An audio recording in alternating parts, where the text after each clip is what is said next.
एक छोटे से पहाड़ी शहर में क्रिसमस की रात, बर्फ से ढके घरों के बीच सांता क्लॉज की पोशाक में एक आदमी हर घर में खुशियां बांटने नहीं बल्कि खून की प्यास बुझाने आ रहा है। पुलिस, मासूम बच्चों और एक रहस्यमयी अतीत से जुड़े इस खूनी खेल की शुरुआत किसने की? शहर का नाम था स्नोविल, जहां हर साल क्रिसमस बड़े धूमधाम से मनाया जाता था। लेकिन इस साल का उत्सव डर और खौफ में बदल गया था। 5 दिन पहले एक बच्चे का शव सांता क्लॉज की पोशाक में लिपटा हुआ बर्फीली झील में मिला था। पुलिस ने इसे हादसा मानकर फाइल बंद कर दी, लेकिन फिर हर दिन क्रिसमस के करीब आते आते एक नई लाश मिलती। शहर की नर्सरी स्कूल टीचर सिया, जो इन बच्चों को करीब से जानती थी, इन हत्याओं के पीछे कोई गहरा राज महसूस कर रही थी।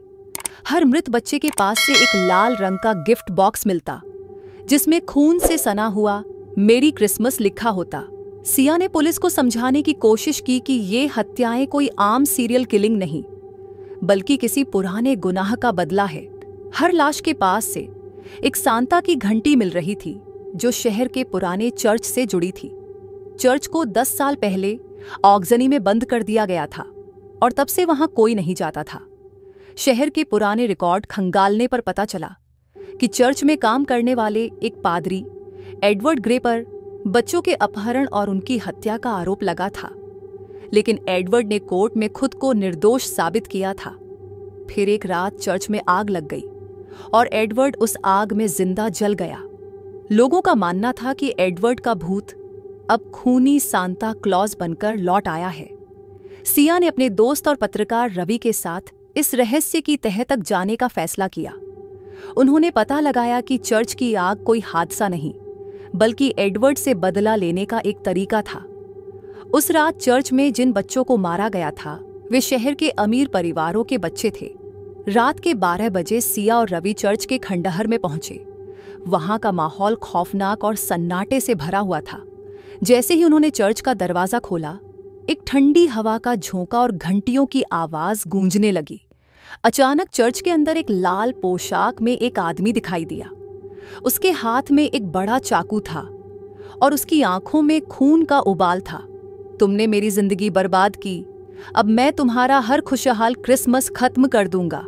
सिया और रवि को समझ में आ गया कि खूनी सांता क्लॉज एडवर्ड का कोई भूत नहीं, बल्कि किसी जीवित इंसान का खेल है। उन्होंने उस आदमी को पकड़ने की योजना बनाई।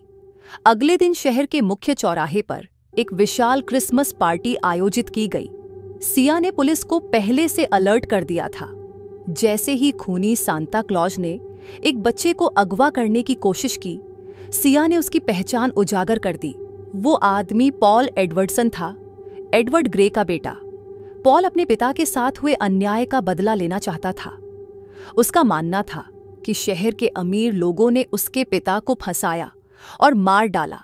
पॉल को गिरफ्तार कर लिया गया, लेकिन उसने जेल में जाते जाते एक खतरनाक वादा किया, अगले क्रिसमस तक मैं फिर लौटूंगा और इस बार सांता की बेकसूर छवि के साथ पूरा शहर खून से रंग दूंगा।